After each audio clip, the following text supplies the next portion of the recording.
I think apparently I'm on. I'm so technically inadept at this, I don't understand this. But I'm waiting for Tom to join because I'm going to give him a really hard time. Hello, anyone who's around. Sorry, a bit late. I don't know if I'm late, I don't know when you're watching this. But I'm waiting for Tom to request to join. I don't even know where that will pop up. Maybe it's not going to pop up. It was just me talking bollocks forever. Hello, anyone who's there? Someone sent a request to be, oh, that's not Tom. It's not anyone like Tom, even vaguely. Ah, there you are. There's Tom. Now what do I do? Report comment. No, that's not that. Request me, Tom. Share this with me. Can't hear anything. Well, it's just me talking, isn't it? I'm going to text him. Everybody, entertain yourselves. Read my magazine. Look at your other pictures from Instagram. Cats doing entertaining things. To Tom. Help! Help, Tom! I'm going to scroll back to him. Somebody tell me what to do. Bum, ba, bum, ba, bum. I can see him. Tom, I know you're there. Come in, Tom. Ground control to Major Tom. Yep, fine. Tom, we can... so glad I'm doing this because it made me tidy up the flat behind me. Help. Just texted that. Oh, yeah. No. 25 other people viewed a request to join it. Well, what? BIFA film is going. Just accept his request. I might have to call him at the same time. This old technology. Let's see. Questions. Is that where the requests are? What are your favourite accept his requests? This is just gripping stuff, isn't it? This is the best Instagram live there's ever been. Tom Felton. Do you want to know his phone number? No, that's probably not good, is it? Tom Felton. There he is. Found in apps. Thanks, Siri. Where's your request? No, what's your request? Somebody tell me, someone post how I find Tom's request to join me.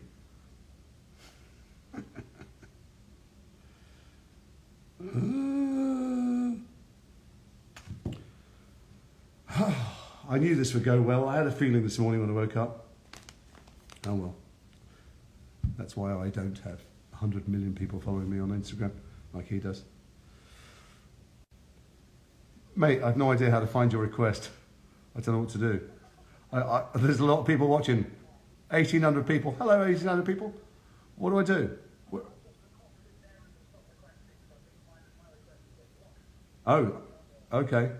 There's a long stream of people going, I love you, Tom, which I love Tom as well. I love him like mad, but I can't get him on this. Can you send another request? Stay on the phone. Stay with me. Talk me in. Help me land this plane. Well, you can. Oh, I see. Because you're doing it on the phone. All right. Bye.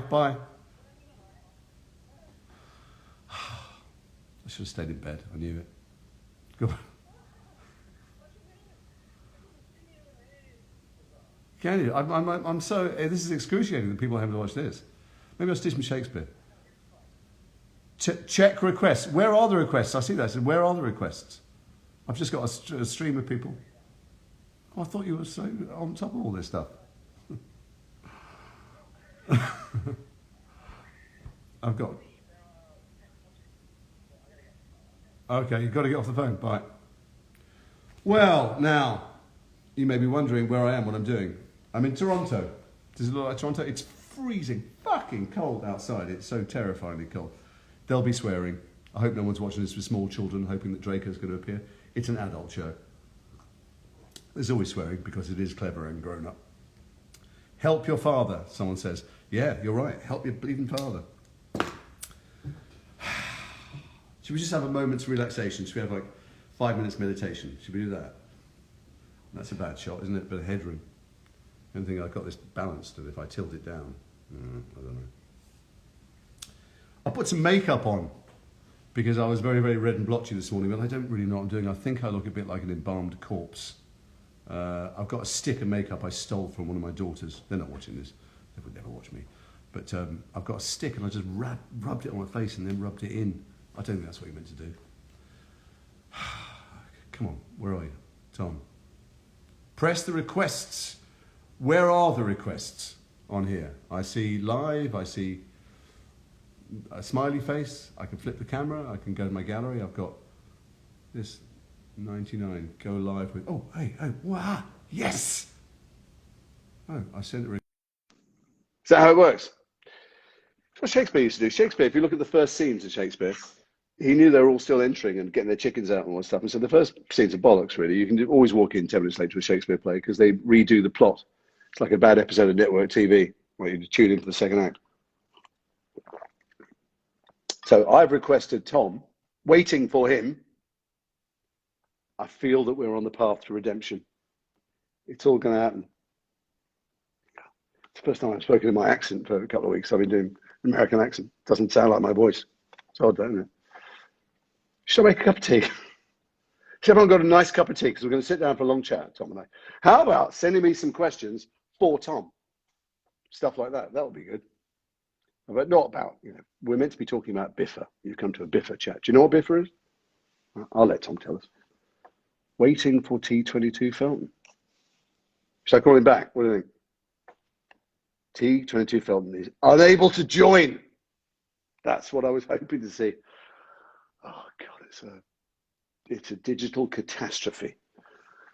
Okay, there's a request down there. I don't know. T. Felton, requests. Anyone who can see this person's live videos will be able to watch this live video thing. Someone has liked this video. What are you liking this for? This is unutterable bilge. I mean, I'm sending a request to him. All right, bucking and fighting him back.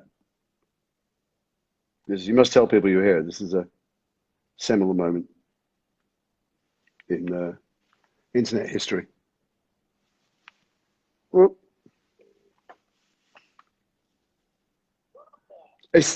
I found what I thought was the button, and I sent a request to you. I don't know why I'm sending a request to you. Why don't I answer a request? And it says waiting for T22 Felton. Put some clothes on. Dun, dun, dun. Hey! Result! There you are. I know I can't hear you. I can't hear you. Of course it was going too well. I can't hear a word you're saying. Got my AirPods in? Can't hear you and you've frozen. These two things are happening in sync. What's the third bad thing that's going to happen in a row? I don't know. Anybody out there know what the hell is going on with the interweb and how I operate these? That's why I don't do Instagram. My kids are always going, post it. Now you're moving.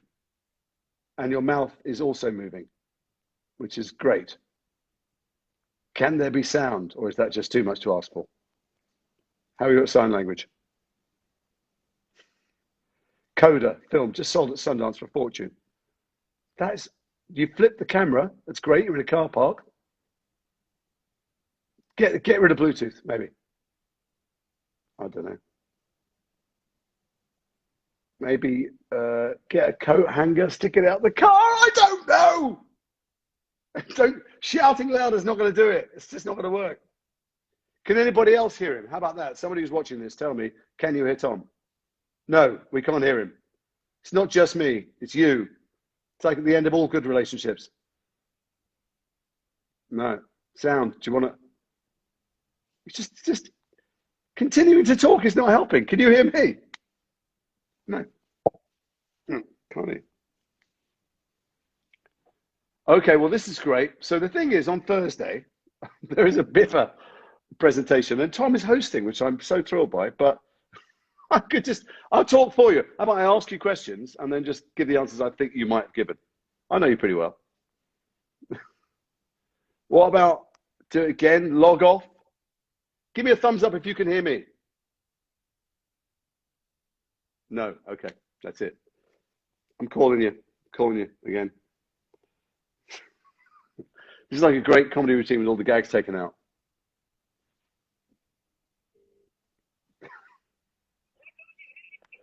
I can hear you now on the phone, but it's only me. They can't hear you. No one can hear you, according to the many people who are desperate to hear you. Okay, so log out, log in, log out, and send me another request. No, you're still in my request. Log out. I'll entertain everyone for a minute for some juggling. Bye. Bye. Do you know what? I got myself some glasses, cheap reading glasses, and I realise now when I look at them, I've bought exactly the same shaped glasses as Tom. Do you think that's subliminal? Do you think I want to look like him? I mean, who wouldn't want to look like him? But do you think I want to look like him? It's weird, isn't it? Many other people are requesting to join the video. You can't join the live video. It's me and Tom chatting. What would it be like if I let you all join? It'd be just Hollywood Squares. Does anyone know what BIFA is? About asking me a question that's going to embarrass Tom. Does anyone know Tom out there? Ask me, what's the most send me some very embarrassing requests for Tom. That's quite good. Let's see if we can make him blush. It looks like he's in a car park. Dogging. Americans know what dogging is. I won't explain it. But anyway, he looks like he's doing that in a car park. Bizarre. Request me, Father. Okay, I see that.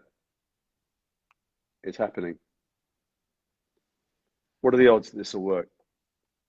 Slim, I'm going to say. Waiting for him. Connecting. I'm not dogging. Yes, can you hear me? Thank God for that. Oh, good Lord. I have lost some weight, which is a good thing, just out of sheer anxiety. Well, listen, so, thank you for keeping it going. It's known the Malfoy. I don't think keeping it going is really an accurate way to describe what's been happening for the last 5 minutes.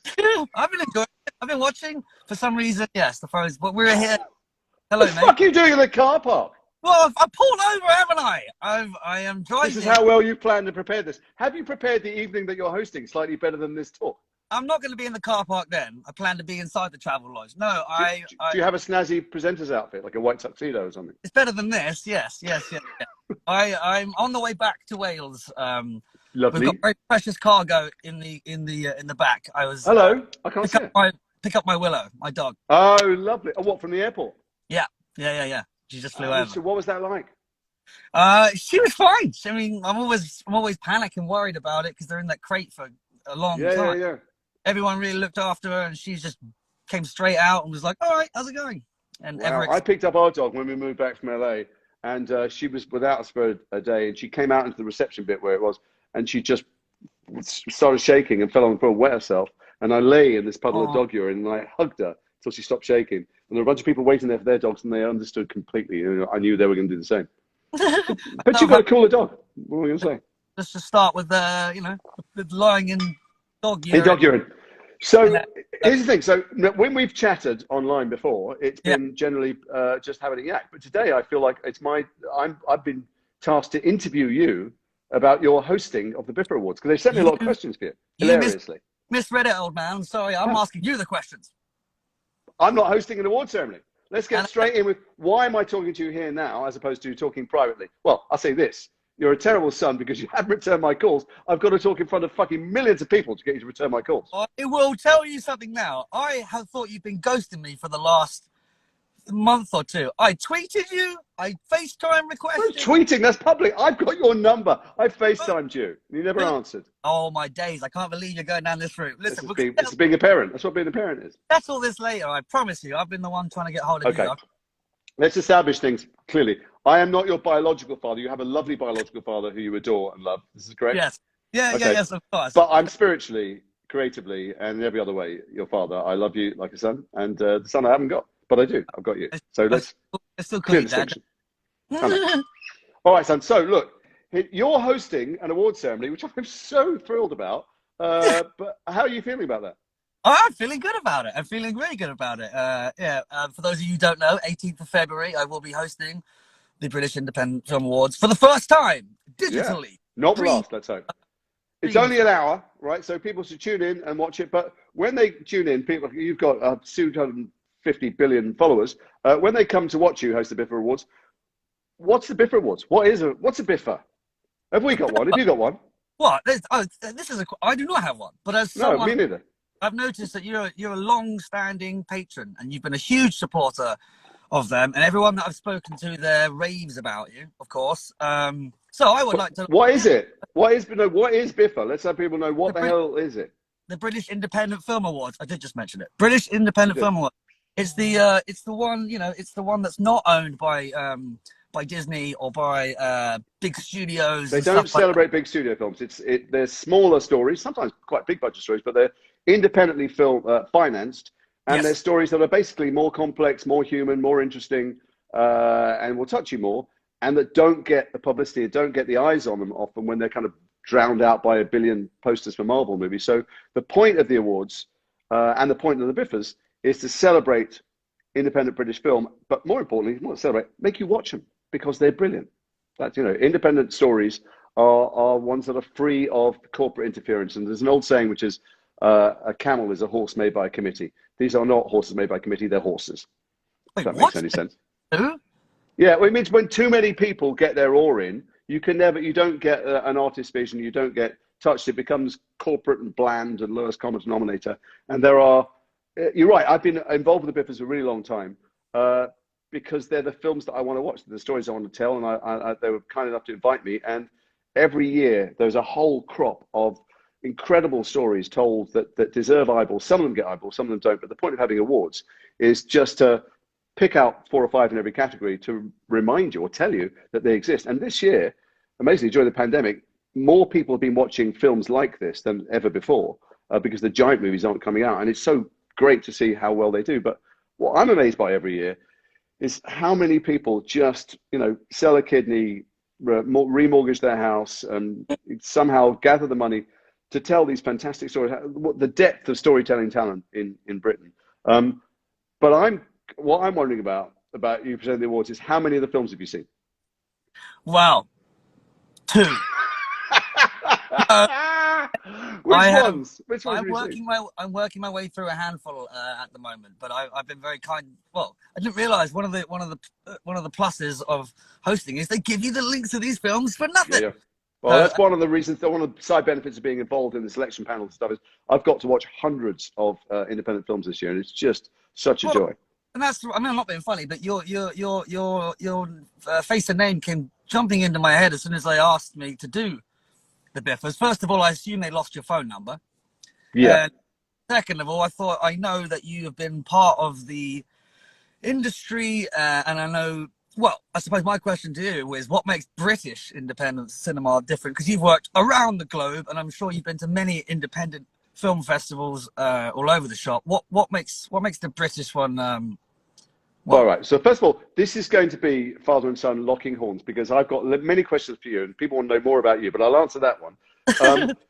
You know, the thing about British films is that they're in English. And so if you want to watch a film in English, you've got a choice of the great films that we make in Britain and also all those American films. And American films have giant budgets, they have splashy marketing things. And so you can get our stories about ourselves can get lost because you think, well, I'm going to the cinema and well, look at that. For my 10 quid or whatever, I can see a film that costs 300 million to make. And of course, there aren't adverts and the big stars aren't necessarily on the talk shows of these films. They just don't come to your attention as much.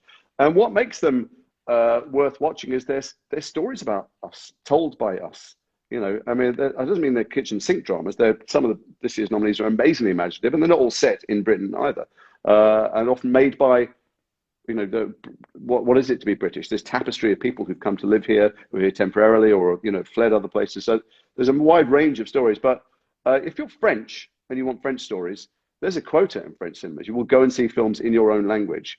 And there'll be, you know, and there's cinemas that have to show them, and there's a long gap between when they come on streaming, you know, mandated by law and stuff. But if you speak English as your first language, you might the British films might get lost in the mix. So what makes British independent film so brilliant? I don't know why we have this extraordinary, maybe because we have an extraordinary history. It's like when a country produces a brilliant sprinter or tennis player, it encourages other people to do it. We've got such a long history of fantastic filmmakers. And you know, it's the proof is in the pudding, proof is in the watching. So this year, I'm going to say, so which of the two? So the top 5 nominees for British film, at least, are, where's it gone? I've got them here. I love the glasses, Dad. I mean, seriously, what is that about? I just said before, I went out and bought, you know, because these are reading glasses. I've got a pair in every room. And unconsciously, I'm modeling myself on you. As soon as I There's the saw thing. it, I had my white headphones in as well. I thought, I've got others, but fucking the hell. apple doesn't fall too far from there. All right, so the top 5 films, Yes, this British independent films this year, are Calm with Horses. Have you seen that? not yet. It's fantastic. The I lead have actor is heard amazing. nothing but good things about that. It's definitely. I have a connection with it. So the producer, one of the producers, Daniel Emerson, I knew when he was a tiny kid. I watched him grow up, and you know, thought that maybe I could offer him some help or mentor. He doesn't need anything from me. He's a partner with Michael Fassbender. They made this film. It's utterly brilliant from a short story. One with Cosmo Jar. Yeah, Cosmo, who was mind blowing, and I didn't know that he wasn't Irish. The Father, the next one. Have you seen The Father with Tony Hopkins? No, that's Hopkins, isn't it? I say Tony like he's my mate. Yeah. You know, Sir Anthony Hopkins. Yeah. But it's incredibly moving and fabulous. His House. Have you seen His House? Yes. Oh my days, that had me on the edge of various seats. That was brilliant. Fantastic. I mean, I don't. It's kind of genre defying. If you describe it as horror, you're completely missing the point of its power as an allegory about recent immigrants to Britain, and it's just got magic in it. And it's a story that hasn't been told, really, and some of the things. First time director. Well, it's fantastic. It keeps you going the whole way, and then towards the end, it's like, whoa, there's the twist. It's incredible. Have you seen Rocks? No. Watch it. It's on Netflix. Just watch it. The problem with publicizing films and doing interviews about films is you tell people the story. That you shouldn't know anything about it, but you have seen it. No, not yet. I know of it. It's right on the top of the. This is one about the young girls, right? Yeah. Young girl left alone. Fun. Yeah. And the boy in it is the cutest kid I've ever seen. But the performance, it feels like, I mean, a really good film feels like it's happening. You just happen to be looking through the keyhole or there with the camera. But I've never watched a film that feels more like it's completely improvised. And it did come from a bunch of workshops, but it's a very structured story. It's magnificent. And last of all, have you seen St. Maud? That's the other nominee for Best British Independent. No, that's one I started the other night, and to be honest with you, it had a creepy feel to it straight away, and it was fun. It wasn't an ideal date film, is that what you're saying? Oh, anyway, St. Maud failed very quickly. Oh, okay. But no, I was very. St. Maud is a first-time writer-director, right? Which is again, and there might be others that I've just. It's mind-boggling. It must be incredibly fucking irritating for people who've directed 20 films and someone could just come out the gate and make something as, I mean, exquisite and disturbing as St. Maud. On that note, Father, as you have done a myriad of different scale projects, yes, can you try to explain the difference of the experience of working on a $40,000 film versus a $40 million film? Or pounds, well, I can easily. You get paid less, but apart from that, it's honestly exactly the same. Oh no, it depends. Sorry. So when we made the Potter films, one of the things that you may not have known was unusual because we were young or you had done some work before is although these books were gospel, you know, many millions of people around the world can quote every punctuation mark. Yeah. There was a certain kind of freedom. Maybe you didn't feel it when you were so young, but I was given license by Chris and the subsequent directors, and all of us were. That maybe, you know, to come up with a line, change it, improvise a bit, you know, nothing was set in stone. And it was remarkable for a big budget film like that it felt so creatively free. And the same thing is true. I mean, our job is essentially the same. Making a film is exactly the same. You're looking at another person, you're in a situation, you have to imagine that you're there. And, you know, the difference when you make an independent film is practically for our point of view is, you know, there's no trailers and the lunches from the Pizza Hut or whatever. And, you may have paid, you know, I'm in a film called Mass that was just at Sundance and made a big splash, and people assumed that, I don't know why, because it's the same size on screen as everyone else. Well, I think I paid for myself to go there, and the thing felt like a bunch of friends putting on a play in Edinburgh. But the end result and what we do is the same. You just are imagining you're in a situation. And so I suppose the main difference is none of that from our point of view. It's just that's just the circumstances. The main difference is the freedom of the storytellers to have a vision and to deal with more complex, more three-dimensional, maybe subjects that don't appeal to absolutely everybody and aren't designed to make teenagers line up around the block on a Friday night. But there's room for every kind of story in the world, and sometimes it's that. I wonder with the big budget, and you got, because I see the difference mostly is time. As in, you know, we can't block a scene for an hour. We have to get the scene's got to be shot in an hour. Yeah, Otherwise, we don't have any more money. We can't knock on the door of Mr. Warner Brothers and say, please, can we have some more cash? So, but does that, I mean, that can be good and bad, I suppose. That can be good. That can be great. And the fact that you can't shoot 1,000 horses coming over the hill, so you just shoot the person who's terrified when they come. It can be fantastic. But that's. I mean, there's a huge difference in terms of our life experience. You know, whether you fly business class or whether you drive 9 hours to get there, whatever it is. But from the audience's point of view, I think the difference is it's incredibly refreshing to be told the story from a storyteller's point of view, whether it's the writer, director, or whoever. It just because there's a certain corporate blandness that you know, of necessity, is in a story that's designed to appeal to the whole planet in every language and every culture. So that, you know, there's something about. But what I find is when you tell a story specifically, so if they're British films about Britain, although some of the great British films, like Under the Shadow, are set in other countries, but when it's a story that you don't have to appeal to everyone, out of the specific, out of the local, actually comes the universal. So there's a nonsense, there's a kind of paradox in that. If you try and appeal to everyone, you appeal to no one. But if you tell a story that you know and you understand, actually, like the story we are on this partly. What launched you into global superstardom is that you were in these stories set in a British boarding school, you know, with houses. Who knows what houses are? Well, you know, only kids who went to public boarding schools. And yet, because it was so specific, it's completely universal. Those themes of friendship and loyalty and courage and stuff, cowardice, those are universal. So that's what I think. That's what makes an independent film. It's an independent voice. It's someone who is who isn't edited and who isn't somehow homogenized by the process of too many people getting involved, I think. Something fresh. Okay, my last one for you. Okay, because I've got many questions for you. You've totally hijacked this interview. Go on. Father, I need some tips. You've presented many watching your videos, and you always do it effortlessly with charm. What do I do if, what do I do? Help me out, Father. What do you do if you're trying to do a live Instagram and the person who everyone's come to see can't get on and sitting in the car park dogging? Well, you are actually dogging. You've got a dog in the back seat, haven't you? Yes. Well, what do you want to do? So I'm curious what you want to do, because what you don't have to do is try and be Billy Crystal or Ricky Gervais. So you're going to be you. The reason they've asked you is because you have rather brilliantly over the last year or so made yourself a huge social media person and opened up your personality, who you are, to millions of people who like hanging out with you. So people are coming because they like hanging out with you.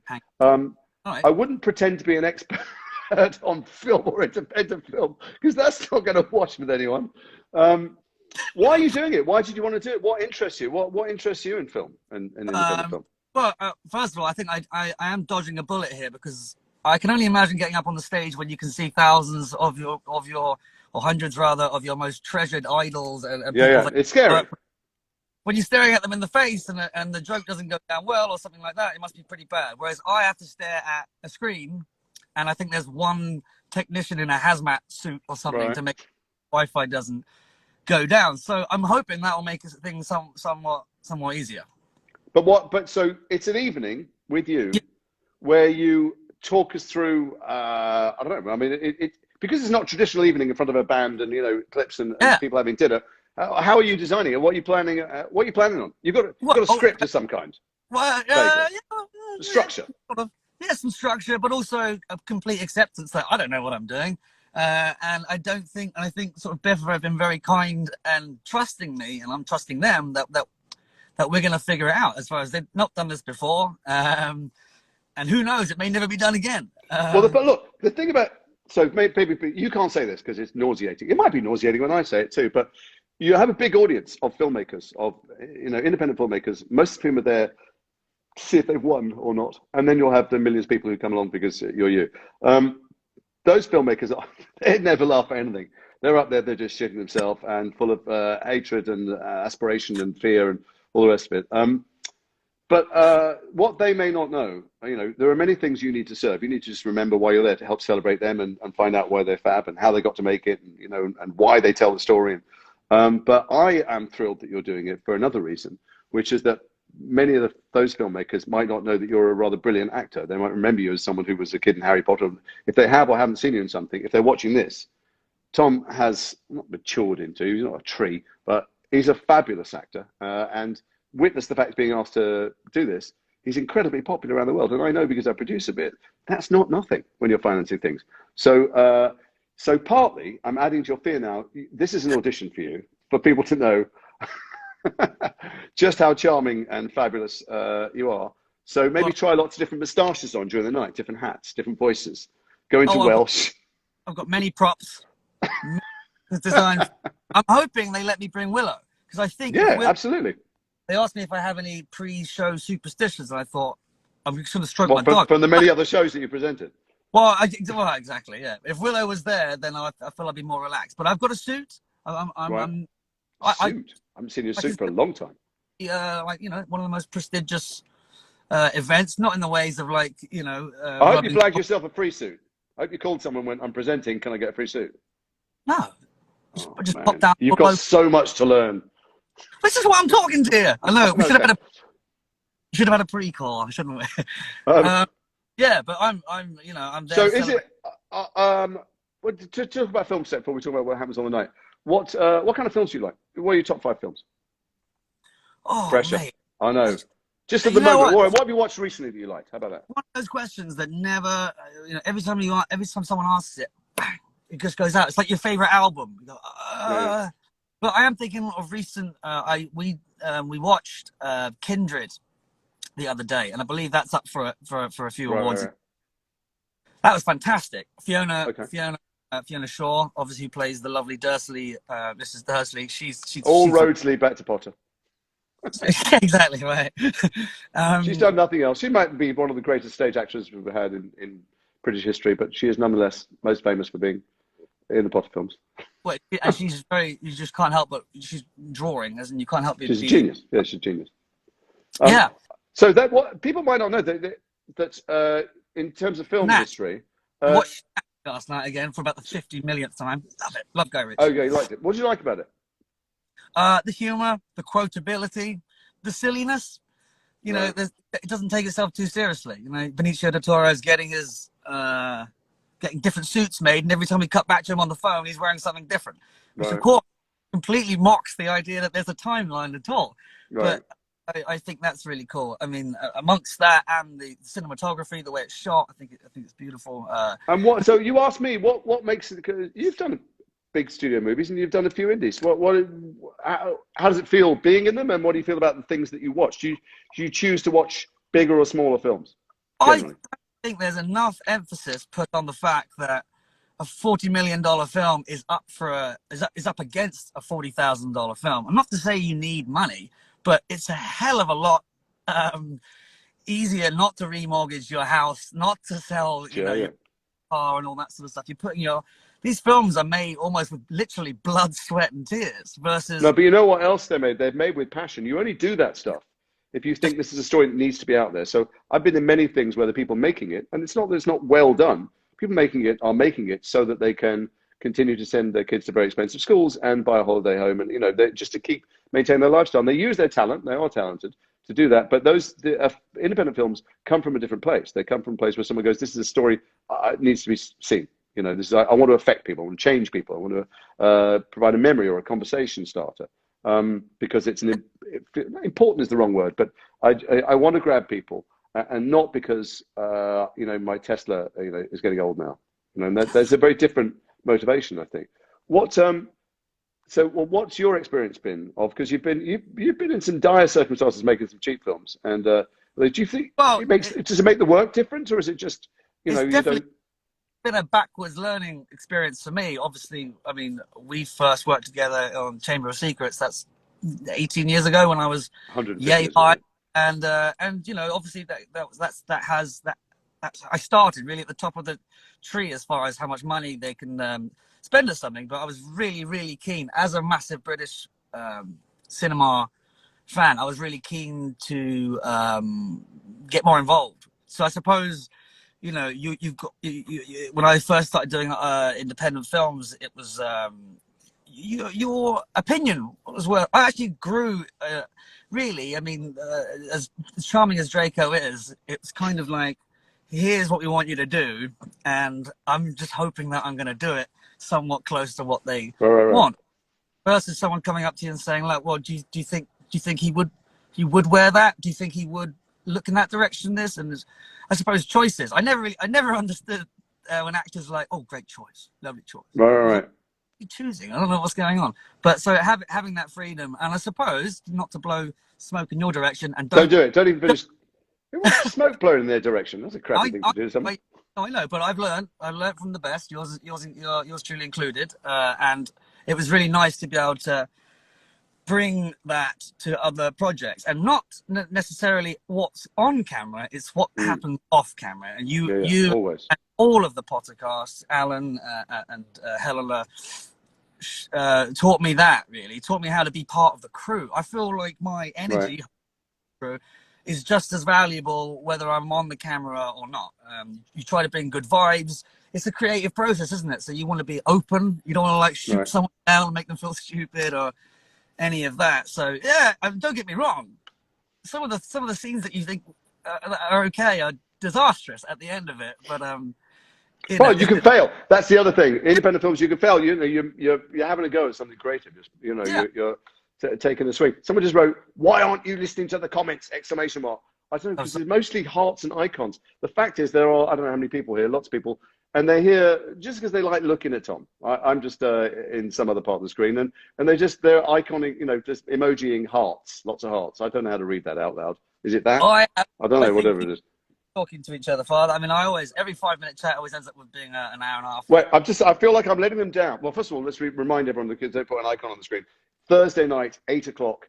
Watch Tom. It's only an hour long. Present the BIFA Awards, and also, apart from watching Tom have a fabulous time, he will be introducing you to some films, pretty much all of which are out now and available on streaming. If not, you can go to watch.bifa.com, I think, and it will tell you where they're available to watch. But I'm letting them down by not asking you. BIFA's official. What will your signature move be? These are the questions that's coming. What will your signature move be? I'm aware, by the way, in case anyone's noticing it, that I have great makeup on. I'm filming at the moment. That's why I'm in this hotel. And what are you filming? A pilot for American telly. But I came home last night and I had fabulous makeup on here. And I FaceTime up Mrs. Emma, and she went, "God, you look great, love. I really think you've been resting and exercise." I said, No. I said, I'm covered in makeup and hair product. And she went, "You look good." And I thought, I should sleep in it and do this thing with Tom tomorrow. I should sleep in the makeup. I thought, no, actually, I've seen people wake up after. It's not good. So I cleaned it all off. And this morning I thought, oh, Jesus, it's that again. So good. So now I just went 2 minutes before we did this. I went in the bathroom. I've got a makeup stick I stole from my daughter's. Rubbed it on my face like that. And I'm just looking closely. Now I look a little bit like I'm someone who's been repaired after a road accident for an open coffin. Anyway, there we are. You look fresh. Should I wear makeup on the night, Father? You don't need it. You're gorgeous. What are you talking about? Just don't have a moustache. They have like a stylist. You had a moustache in a recent film. I'm not a moustache fan. I can't, Okay. So, do you have any superstition? What is the best thing about hosting an award show? Well, he doesn't know. He's not done for. What's the worst?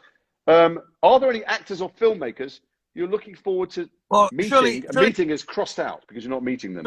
Surely the best thing is that you probably get more screen time than anyone, and surely the worst thing is you definitely aren't nominated. Yeah, there is that one.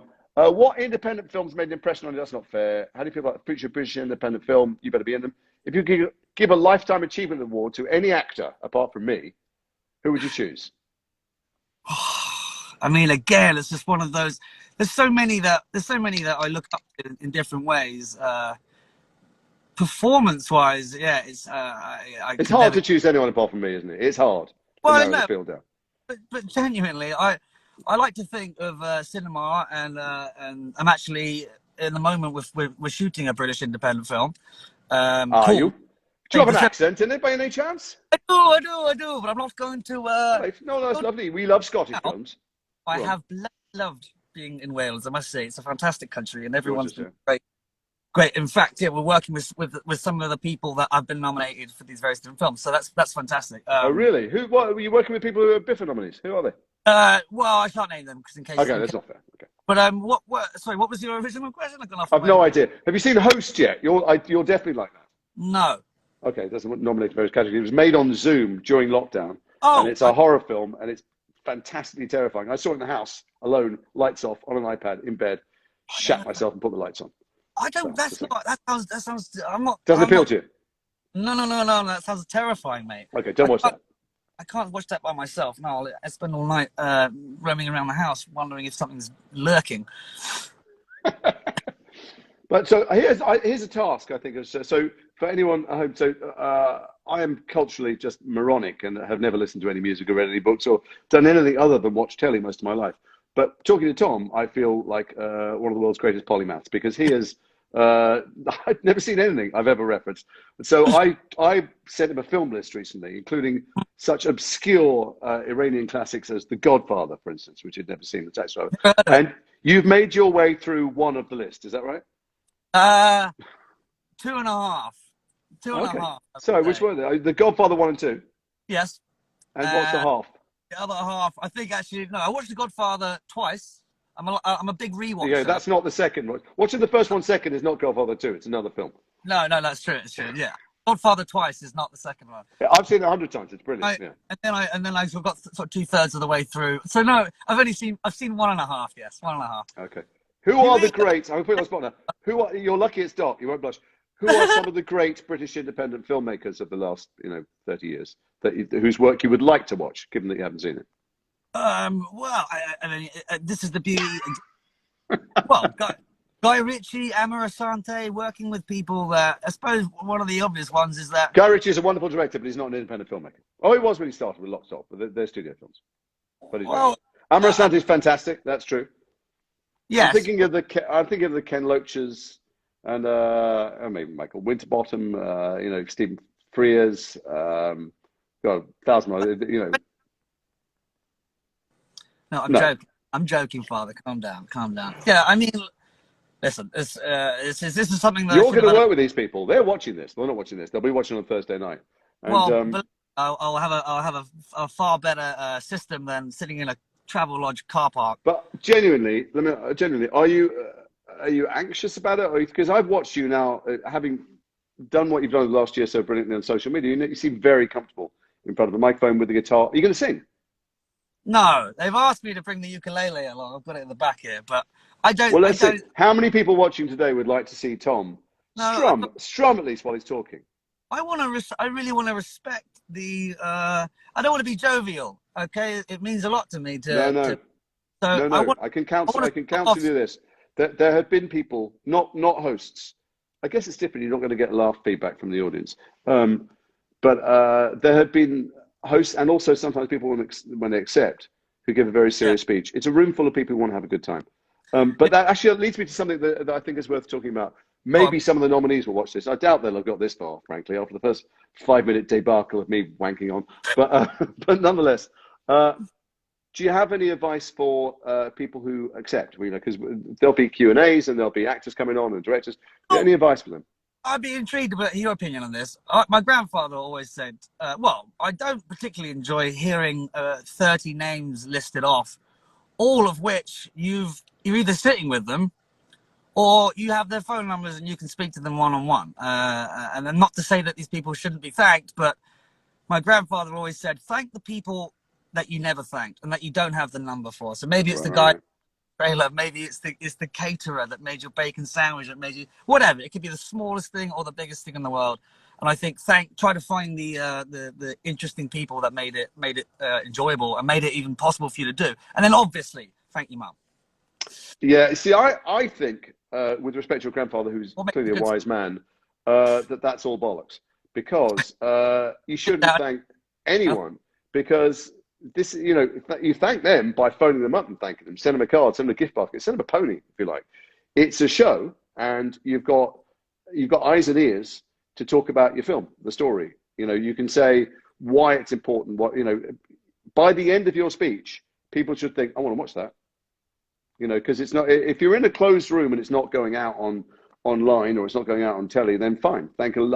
Read out your IMDb Pro cast list and talk about, the drama teacher in school who encouraged you, or get revenge on the school bully or whatever it is.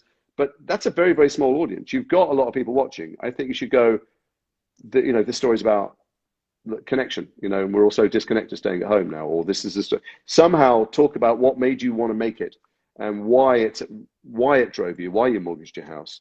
And don't waste any time. Don't say this. I had the most incredible cast and crew, and my God, my DP was. Everyone's incredible. Everyone's talented. Everyone's devoted themselves. You couldn't thank them all. Yes, you couldn't have done it alone. It takes a village. There are a billion cliches. No, everyone switches off when they hear that, and that's all true. And you must make that speech when you have the party to celebrate the fact that your film has done really well, or that you all made this thing together. Don't thank anybody at all, unless for some particular reason that it's a story that not only is unusual and has never before been heard, but has a similar effect, which is by the end, we have some idea why we might want to watch this film. So let's say His House, for instance, wins something, which is a brilliantly entertaining, horrific, disturbing, wonderful, inspiring piece, but it's inspired by the refugee experience and the alienation in a foreign land experience and all this stuff, and guilt, and talk about those things if you win, Remy. Not about how brilliant everybody was, and not even about those people who don't normally get thanked. Send them a check. Does anyone use checks anymore? I haven't had a checkbook, but whatever. Send them cash. Send them something. Send them an iTunes card. Don't thank anyone at all. Just tell us a story about why this matters. Public display of affection for the patience of your lovely Emma wife, for example, and the compassion that it's boring as fuck for everyone. It's like Emma's my wife. I can tell her a million times. I can treat her. My actions will show how much I thank her. Of affection. Sometimes that can be nice. I mean, it can take 5 seconds to say it, so it's not like people are going to be. But guess what? Everybody thanks their wife or their husband or their son or their sister or whatever. It doesn't matter. This is like it's just. These are independent films. These are films that should be seen. Hopefully, will be seen. Will be highlighted on Thursday, and by the fact they can put BIFA winner on their or BIFA nominee on their posters or online adverts. And I want them to be seen. I want this culture to continue because I want to work in it, because they're the stories that I want and love to tell. I want, you're not starting out in your career, but I'm much older than you. I want you to be in hundreds of these films. That'll only happen if people watch them. And people watch them, and so then other people will put money into them, and streamers will show them. BIFA's a phenomenally prestigious brand. The more people watch those films, the more Sky and Netflix and Amazon will go, well, click on this, you can watch the BIFA winners or the BIFA nominees, And so any time wasted in a speech talking about, one day we shot on this thing and there was a lovely man who let us be in it. Who fucking cares? That's not, it's just not, it's your experience and it's valid, but communicate with those people separately. Should I wrap them up? Theory. Do I play some sort of music to remind them? So I once hosted the British Film Critics Awards. And Jason Solomon, who was chairman at the time, asked me to do it, and I went, I hate awards ceremonies. I hate everyone getting up there and thanking loads of people. I just think the reason for it, or the meat and potatoes of the evening, is when the winners get their thing, and you want to pull the curtain back and go, oh look, this is the creatives. They can tell us something. And he said, well, you do whatever you like. And I said, whatever I like. I said, can I have a gong? And can I say you're not allowed to thank anyone? If you do, I'm going to kick you off the stage. He went, and I did that. And I said, get up here. Don't thank anyone. And I listed, I thanked everybody who was, important in the film industry at the time, including someone who's in jail now. And I said, well, we know that. Here's my agent's IMDb Pro password. And I gave it out. He wasn't happy. I said, you can look up the cast and crew. So just get up here, tell a story about what it meant to you, and make sure you swear so that we know we're not on television. And Armando Iannucci got up. He said, right, that cunt Isaac says I've got to swear. So, and then he didn't thank anyone. And so no one thanked anyone all night. And there was a French director, I think a wonderful French director of The Prophet, maybe, got it, said, but I do have to, important to thank. And I went, no. And he went, no, but I have to. I went, no, you don't do it. And he went, oh, and he didn't. And it was a much better speech for it. And so, but for my money, award ceremonies are and have increasingly got rubbish. And we want to watch the host and not the people who win. And the people who win have a unique chance to stand up there and tell us something magical about their story. Should I create my own set of rules? I mean, yes, whatever works for you. Don't use mine, but yeah, absolutely. Are you interviewing them? Because I guess they're not recording. Are you going to talk to them or what? I assume so. I mean, I am completely in the blind, really, of how. I mean, believe it or not, but I'm about as crap with technology as you are. So, but you've got people. You've got people. Well, I mean, a person in the suit. Yeah, he'll be there to. I'm assuming to avoid the 20-minute display that we had trying to get hold of each They'll other. edit that out and no one will know what we're talking about. But if this is Oh, an edited version, I was just fapping about for a long time like a I was enjoying blind it. grandfather. Anyway, Um, so what's your plan? How much of your own stamp have you put on what's going to happen on Thursday? Or do you just go, tell me what you want and I'll do that? well, yeah, to be honest with you, as a first timer and as doing it in this new format, I know BIFA are trying to find their feet with it and, well, to make it as good. Because everyone raves about the BIFAs. Every single actor. It's a great night out. It is a great night out. Everyone's always like, I wish we were there together. well, Because then I'd take you around the room and I'd go to everyone I know and I go, this is Tom, give him a job. He's amazing. Well, look, not that you're not short of work, but, you know, it's a great opportunity to see your friends. You know what it is? It's a sit-down dinner where nobody sits down. And they keep trying to get you to sit down because you just want to talk to people who you haven't seen forever. The nature of our business is you're on the road all the time. And the people you really like, you feel you have an intense connection with, you actually have that for 4 months, you don't see them for 5 years. sure. And so a lot of hugging and kissing and Well, look, all that stuff. I'm banking on me not ballsing it up too bad and us You're getting right. an invite. Well, you're always going to get an invite, but if not, I'll come as your +1. I'd And love then that. you can hoard me, show me around the room and apologize for my... And then there's dancing. There's a good night always, you know, where you celebrate these films. And then there's a party. All right. Young people dance and the older people drift to the sides and watch the young people. But it's deafening music. You can't really talk then. So there's people go outside on the balcony and freeze themselves. That's generally what happens every year. I went to Charlie's Angels premiere once in Los Angeles many years ago. My friend Uta, and they had just banging 70s disco on, fantastic. But it's Los Angeles, and everyone was way too cool to dance. And there were a million agents in the studio, and she goes, "Come on, let's dance." And I went, "I don't know, love. I'm an actor. I can't." She goes, "Come on, let's do it." We're right in the middle of the dance floor, thousands of people around. It was just us, like it was going to be a display. And she went, "Come on, dance." We started dancing, and you know what? 10 minutes later, nobody was dancing. It was a nightmare. It was the opposite of what you hoped for, and we slunk off the dance floor, and I went home. Well, look, I think the BIFAs, and I'm sure you can confirm this for me, is the complete opposite of that. I mean, even the nature of British, I feel like some Brits would win an award and go, no, take it back. I'd rather not have the spotlight on me, versus the idea of like, obviously people are going to be disappointed or rather over the moon if they win. But I can't imagine any... Wait, what have you been... You've been nominated in the past for something. What have you been nominated for? You had Potter nominations. I don't I know. feel like you didn't get the best sexiest villain or anything? Something like that. Best kiss. No, I don't know what... no. The... yeah, I think just to really not get too worried about it, I suppose. And, you know, I can't see anyone going, oh, bugger, he won rather than me. I think it's all in good... No, you see that on the night. It's fine. Here's the thing. I've been nominated a couple of times, not won the major ones. I've won many minor awards, and I'm always the bridesmaid at the bigger ones. I mean, whatever. I was nominated for Golden Globe. They cancelled the ceremony that year. That's the one I'm still bitter about. But you think, oh, I've got no chance of winning. It's rubbish. And then awards are kind of silly, and they serve a really important purpose of independent film, which is just to give them a profile, put a spotlight on them. And I'm not going to think about it. It's a great night. It's an honor just to be nominated. Then you get there and you think, actually, I really want to win this thing because now I've got a chance. I'm on the list of 4. And then when you don't, it's crushing because everybody comes up all night long like you've just, your dog just died, going, I'm so sorry. I voted for you. So I hope that one of the nice things about being online is that no one's going to have to put up with people all night going, oh, or avoiding you. All I'll see is the happy faces, hopefully not pixelated, joyously over the moon. I'm hoping that people will be the same as me because they're not standing on a stage looking at either bored faces or whatever. That they might not harp on for too long, but they might actually bring. Well, it's going to be short. The whole thing's going to be short, and the whole thing's less than an hour, which is normally the ceremony's hours and hours, which is great. Right, which is good because we're going to have a nice fast-paced action to it, and the beauty is.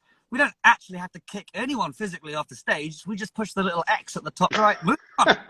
Sorry, we lost him. No, well, we don't do that at BIFA. We don't do the 45 seconds the orchestra comes up. I'm always thinking, sell your film. Just tell us what was the inspiration. What when you were growing up, living in the cupboard under the stairs. Just tell us whatever it is that made you want to. Michaela Cole, when she does publicity for I May Destroy You, she doesn't go, oh, we have the most amazing DP. She goes, I was assaulted, and I needed to work out what that was and what that meant to me and how I was going to deal with it. That's I think what it's for on the night. Well, So I'll keep that in mind, and I'll make sure that I do probe them if they start waffling on about their Who 45. wouldn't want to be probed by you? Absolutely right. Well, yeah, Let me ask you this. So, don't remind people of this. That, so, for the you know, your many millions of followers, and I think there's 3 men in there. But for them, when they when they come, one of the reasons they might want to come, apart from hanging out with you, is that they will see the stars of tomorrow, the actors and actresses and filmmakers and storytellers and in every department. But you know, they will see the talent of tomorrow, and they will have seen them when they were just starting out, many of them, and they'll get a peek at who they are, which is one of the fantastic things of having been associated with BIFA for so long. Is I've seen people at the beginning of their career, and you spot, you go, you are really phenomenal. That's, you know, you have an integrity or an imagination or something, and then you watch them just grow and grow and grow and grow, and the world starts recognizing their talent. So it's one of the great appeals is to come and see people, you know, when they were working on $40,000 films. definitely. You'd be amazed how many people make films for nothing on their phone and send them into BIFA, and they're often great. Yeah, it's fantastic. And also, like, you know, the nature of being a successful actor means you tend to be recognized.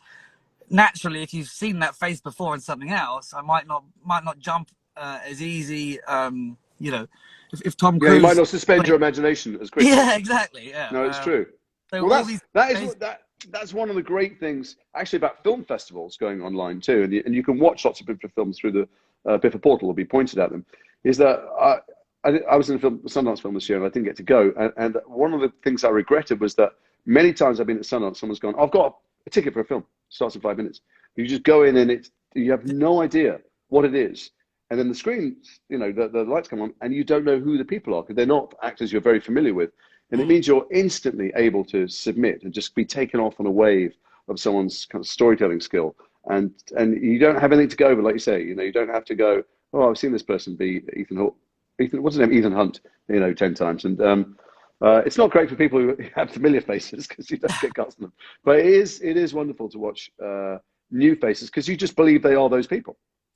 Yes, it gives you a chance, doesn't it, to go, this is completely and utterly real, as in, you know, the chance of it being. Well, I know the answer to this question. Go on, I don't know why I'm asking it. Have you ever seen Winter's Bone? Stupid. No, I haven't, but I know of it.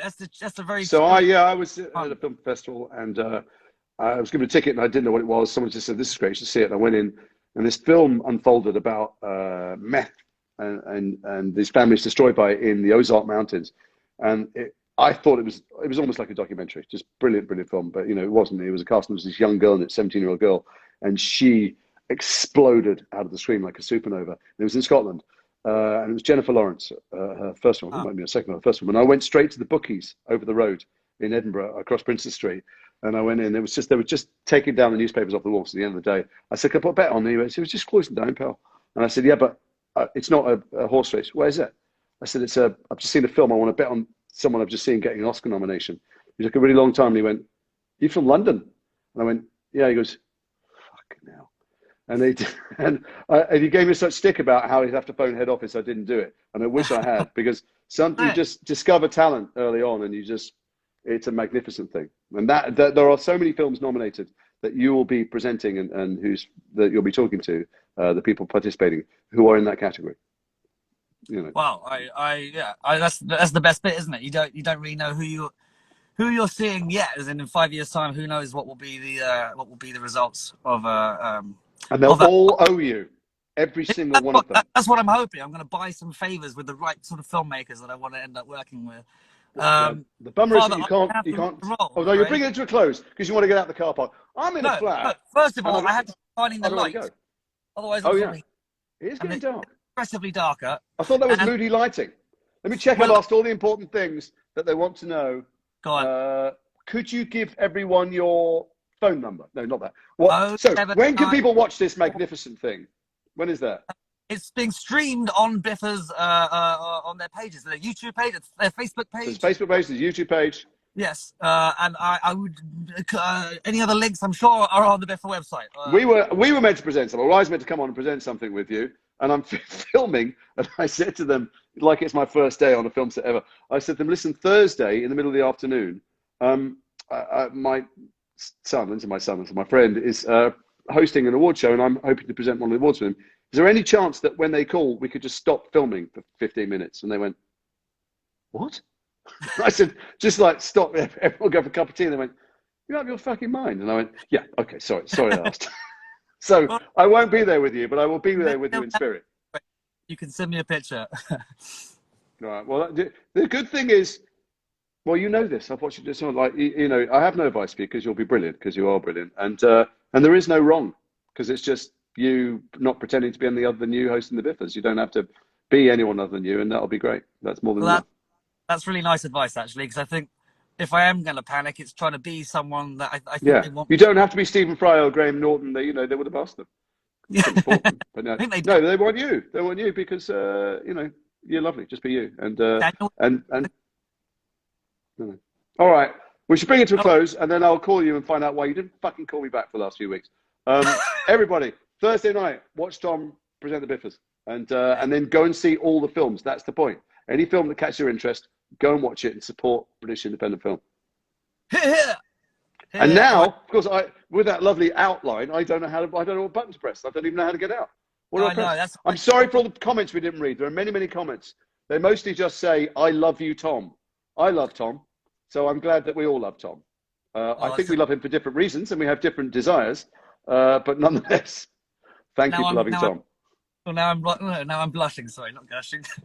Oh, Right, mate. I said an X. If I press the X, this might end. Press the. Okay. Bye. Love you. Bye. Bye, Dad. See you, mate. Bye.